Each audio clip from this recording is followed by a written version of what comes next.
this video I want to introduce you a little known battle in which only one German panzer division stopped and nearly annihilated an entire Soviet tank army. Armeeabteilung or Army Detachment Holit was a weak German army that existed for only a few months.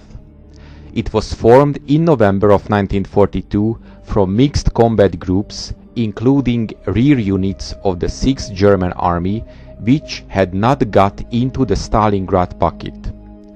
Its main task was to defend the line at the lower Don River. The strongest division of the army was the 11th Panzer Division under the leadership of General Hermann Balck, one of the most experienced commanders of the entire German army. In early December of 1942, the Red Army's priority was to break the German resistance at Stalingrad, so the front line was relatively stable. The 11th Panzer Division began arriving in the area around the 6th of December.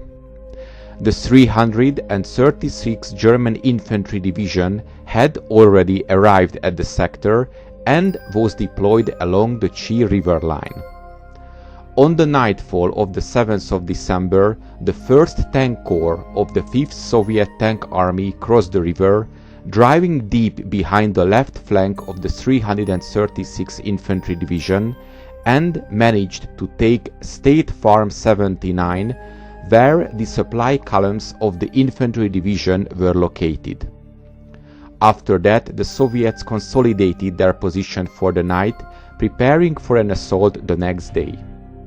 Once General Balck was informed about the Soviet attack, he ordered his engineer, anti-tank and anti-aircraft battalions to screen the left flank of the infantry division in order to prevent the Soviets from attacking the division.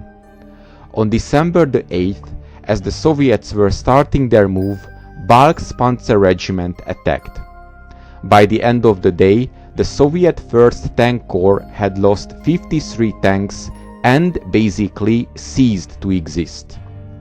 For the next days, 11th Panzer Division became a kind of a fire brigade, eliminating Soviet bridgeheads as soon as they were established. On December the 19th, Balck managed to take a superior Soviet force completely by surprise. His tanks slipped into the rear of the march column of 42 Soviet tanks. Before the Soviets knew what was happening, the panzers opened fire and rolled up the entire column, destroying every enemy tank. Balck's panzer then turned to meet a column of 23 Soviet tanks approaching in the second line. By the end of the day, the 11th Panzer Division had destroyed another Soviet corps and its 65 tanks without suffering any losses. After this battle, the situation stabilized. The Soviet 5th Tank Army lost all of its units. They had been eliminated one after another by the 11th Panzer Division. Balck attributed his success to the following factors. First and foremost, the poor training of the Red Army. If 5th Tank Army had attacked with all of its corps simultaneously, the German forces could not have stopped them. The next factor was the night marches. The German tank units continually moved at night and attacked during the day, employing tactics of speed and surprise. The third factor was the concentration of the German forces.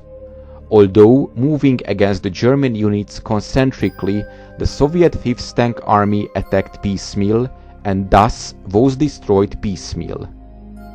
For this and other achievements in August of 1944, Balck was made one of the only 27 German officers who received the Knight's Cross with oak leaves, swords and diamonds.